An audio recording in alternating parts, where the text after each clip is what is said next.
I'm just trying to have you like look close to the angle as much as possible.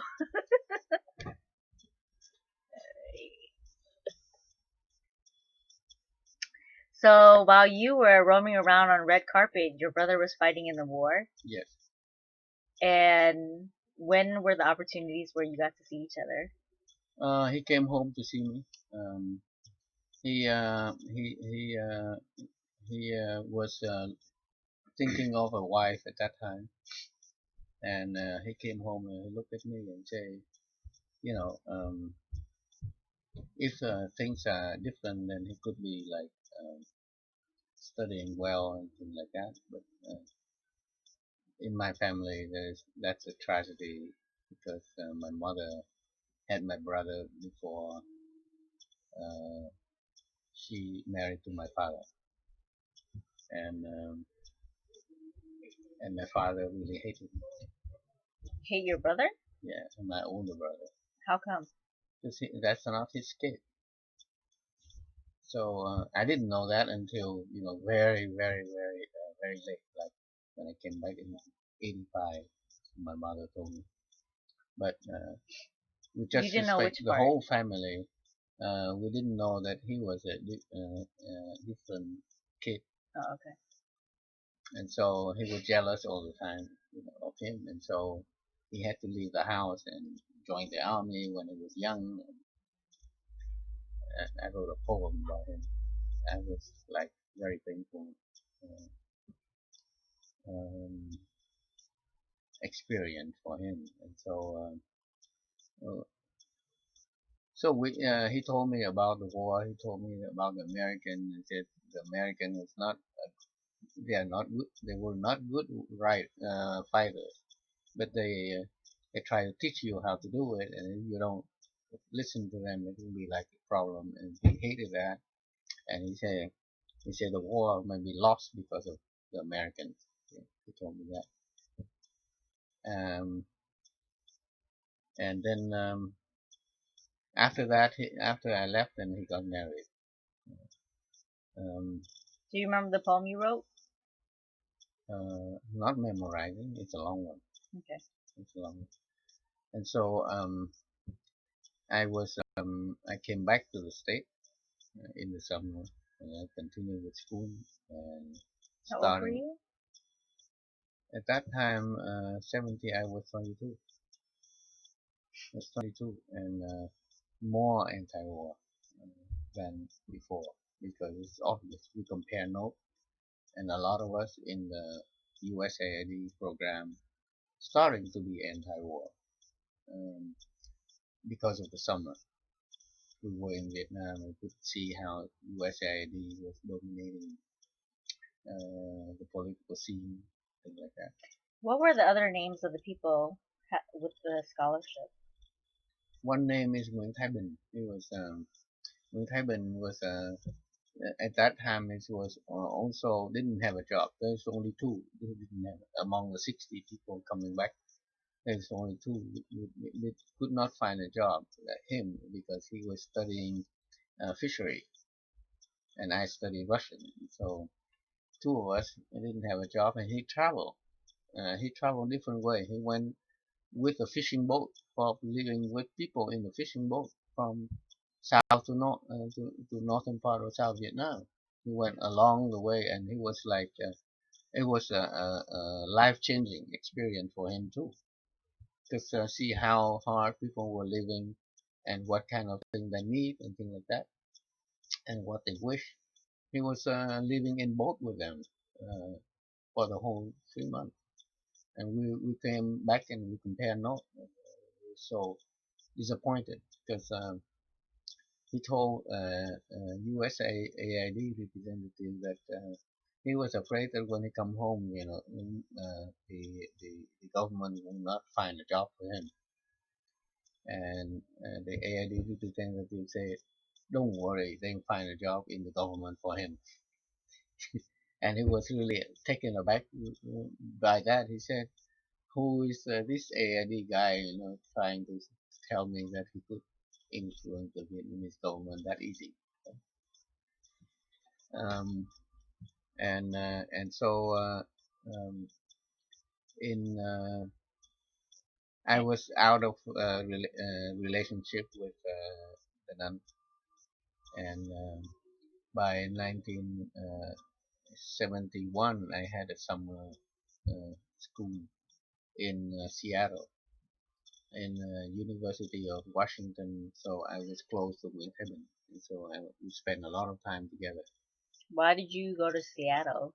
because there was a summer um, intensive uh, uh, school for Russian in University of Washington, and I was there. I had a second relationship with a Russian student. Was she a nun too? No, she's not. She's a great poet and a pianist. She won second prize, national second prize in poetry, and we exchange poetry every day. She write poetry very well. I was like, just my poetry is like um, my stream of thought more than poetry. And we hook up, and then and you know during that time, we the Pentagon paper came out, and I read the Pentagon paper, and people in the Russian house really hate me when I was like reading the Pentagon paper. In they publish every day, and Why uh, did they hate you? because anti-war, Vietnamese who got money from the U.S. government and anti-war at the same time. Like it was like a trader. And how did you respond to that hate? I didn't respond to him. My girlfriend did, and she got hyped up, and she got asthma, and so I had to carry her to emergency room and things like that. And Were you physically threatened? no, at that time, no, I wasn't scared of that. Um, it was a big deal in the Russian house because of that exchange, big exchange. Uh, of course, like Moon Taiming and I discussed a lot about anti-war, and by that time we already talked about peace solution. Which one is best? We have heard one from the Democratic Republic of Vietnam in North Vietnam, and the Provisional Revolutionary Government in South Vietnam. We got the proposal from the Saigon government, and the proposal from the U.S., and the proposal from the UN, from proposal from Reverend Thích Nhất Hạnh, and the proposal from different places. And we started to discuss, but at that time we already formulated the first choice is for the U.S. to leave Vietnam. That was a big one. Uh, Nguyen Thái Bình and I thought, if it's time for the U.S. to leave, then Vietnam can be better. Will be better if to resolve the internal problem with each other. And and my girlfriend was very progressive. She's on that. You know, and then she defended me, of course. And many other students defended me because the more you look like you're being oppressed in front of white people, like you gotta be defended by them sometimes, because some other reason, many other reasons. But in any case, um,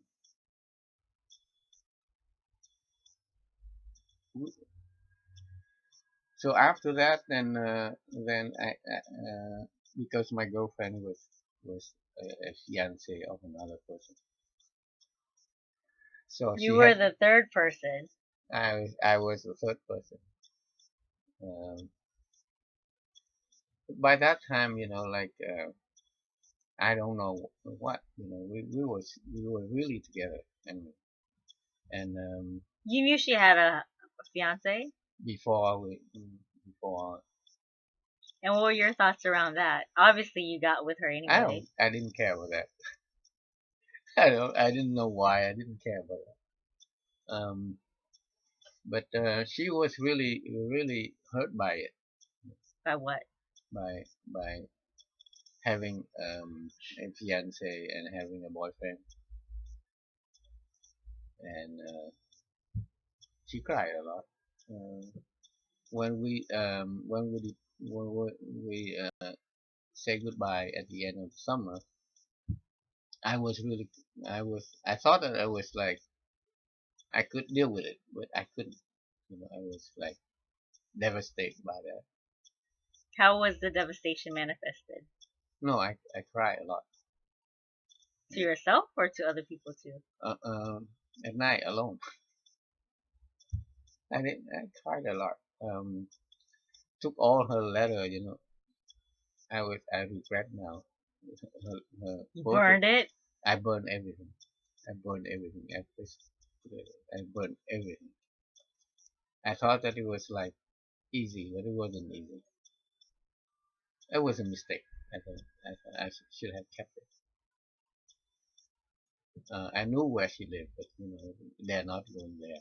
Were you, well, what were you expecting out of the relationship for the summer? If I stay there longer, it might be married because I don't know because she was so good. You felt like you were more in love with her than the nun? And then after I came back to Vietnam, I talked to the nun on the phone, and we were not together anymore. It wasn't. She was not interested in me anymore.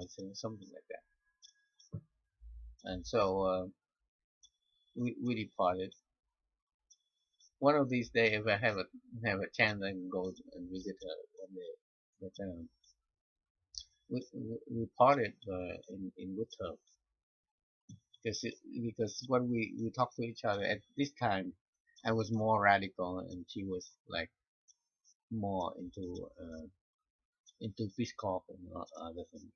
So we weren't together anymore on that, and it's more a hint of politics different and organizational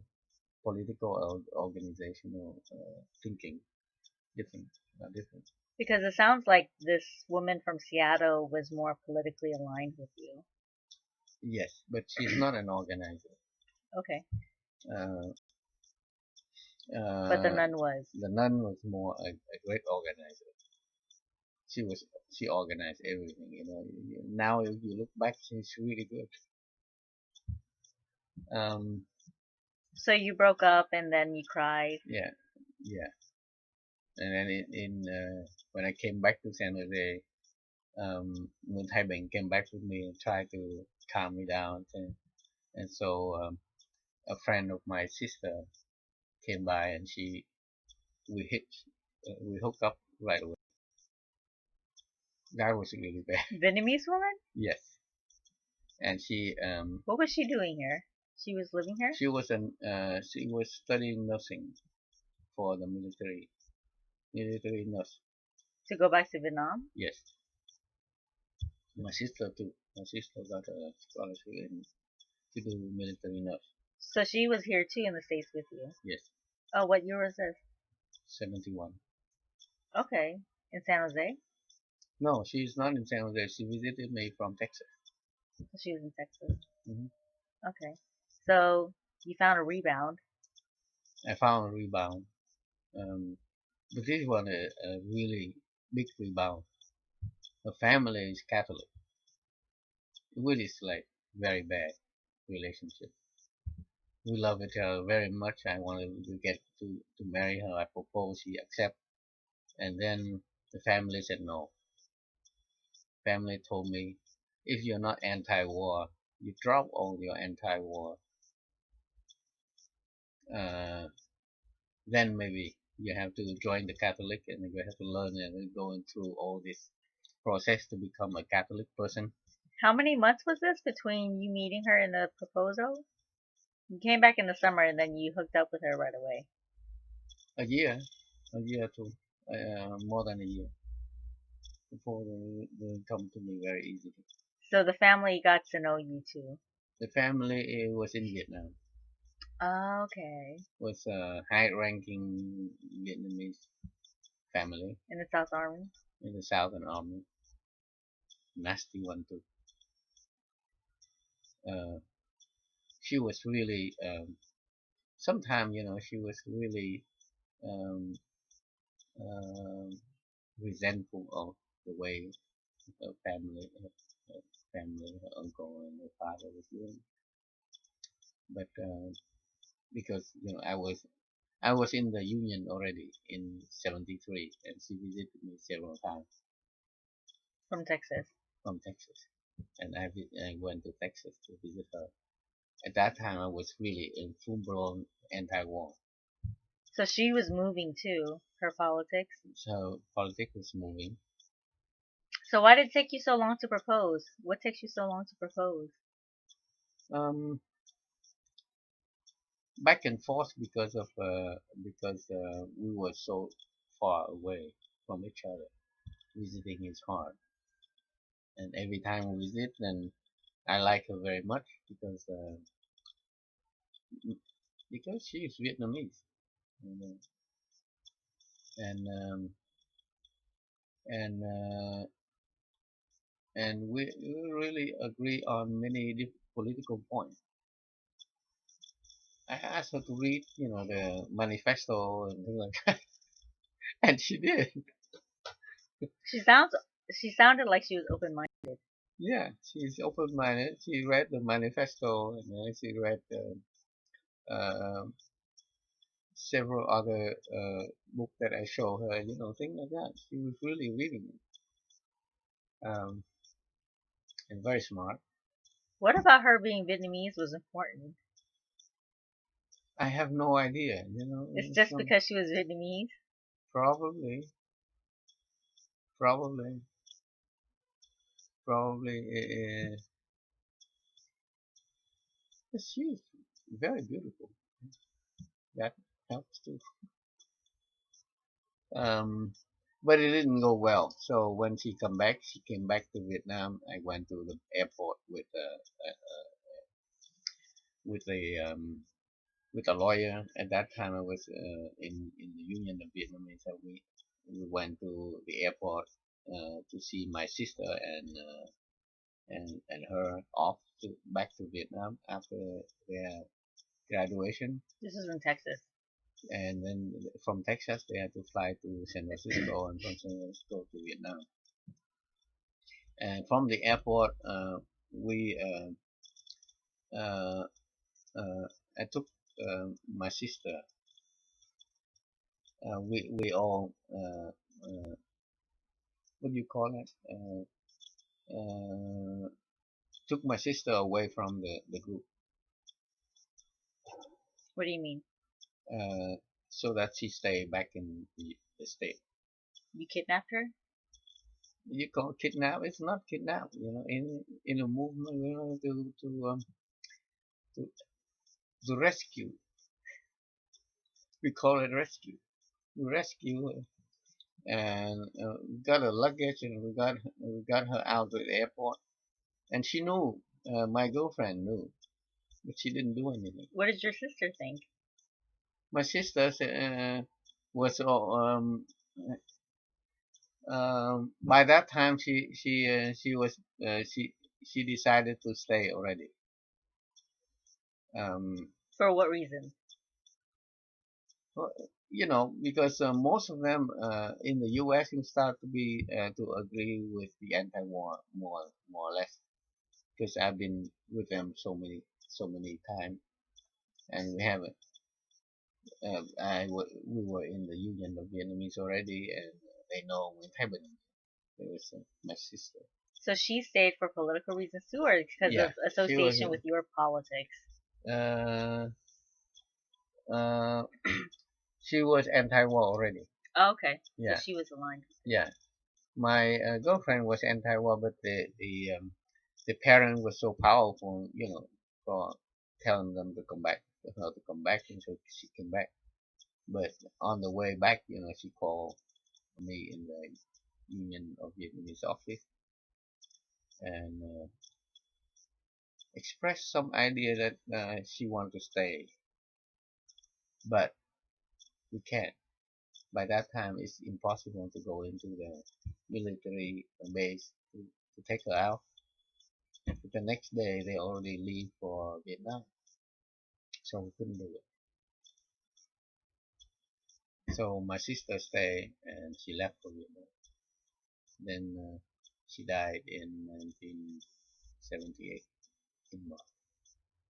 Do you know of what? She killed herself. By that time, her family was very poor, and she usually come to visit my mother. I was still hoping to marry her, so I didn't have any girlfriend since then. No girlfriend from the time she left until I met Moro in '77, which is like 5 years, 6 years. No relationship to anyone. I was still thinking that maybe we'll get together. How did her suicide impact you? Oh my God! It was like my sister hate me, and I was every time mentioning her, I cry a lot. I was really feel guilty, that I couldn't keep her behind. But so at that time, when first time I heard, like I was really something. It was How did you really hear about it? my sister came from Vietnam over and told me, and my sister was when I first cried, she didn't say anything, and then the next day I cry again.